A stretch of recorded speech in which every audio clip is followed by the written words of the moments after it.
So let's read this together, and then let's go through this yet again. Okay? Tax cuts for businesses are so they can expand their businesses and hire more people, more productivity, higher wages. Get a clue? No, that's not how shit works. And we're going to go through this. Let's say you're a business owner. We're going to use nice round numbers, and we're going to pick an industry. Let's say you manufacture screen doors in Madison, Wisconsin. Okay? You manufacture 100,000 screen doors a year. You employ 50 people to manufacture those screen doors, and let's just say you're paying 30% tax on the revenue your business brings in. Your employees are making a decent living. Maybe they have some benefits. You're making a decent living. You're meeting the demand for your screen doors, and you're paying your taxes.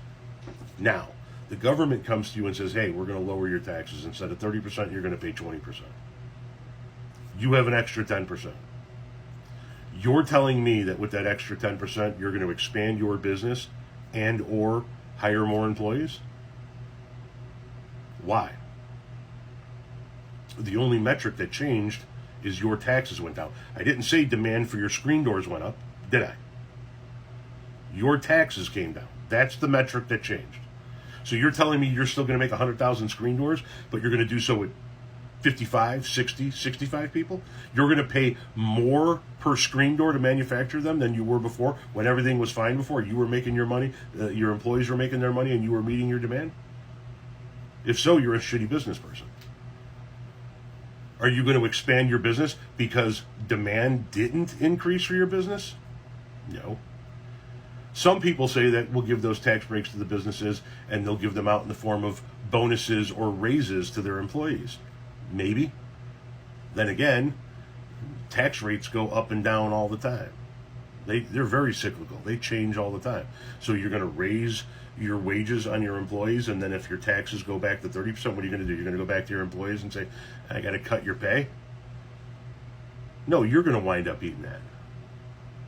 You're not going to give it in bonuses, because then you're going to set the precedence for bonuses, and if the tax rate ever goes back to 30%, you're going to cut those bonuses out and have a shitload of pissed off employees. Some people will say that you will put it into research and development.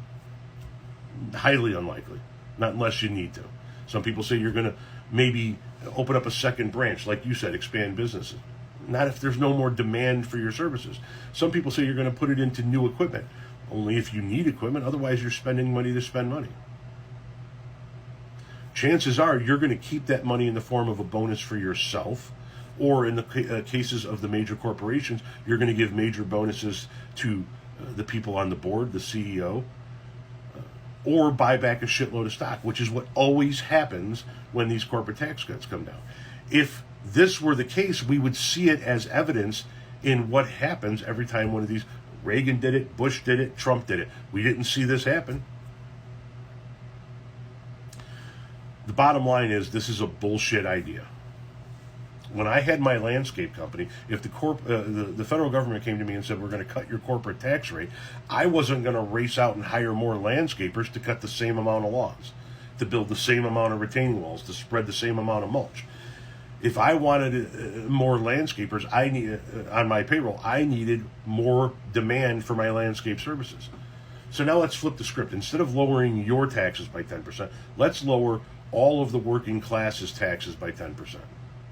Now, all of a sudden, millions of people in America have more money at the end of the month. And when the couple is sitting down at their kitchen table at the end of the month going over their finances and their bills, they look at each other and say, hey, we've got a little extra money in our pocket at the end of the month because of that tax rate getting lowered. We can finally afford that screen door that's busted that you've been wanting to get fixed. Now, demand for your screen doors goes up, and you are forced to either work your current employees a shit ton of overtime to meet the new demand, or hire more employees. That's how you grow an economy, from the ground up. Remember, the tree doesn't grow from the branches down, it grows from the roots up.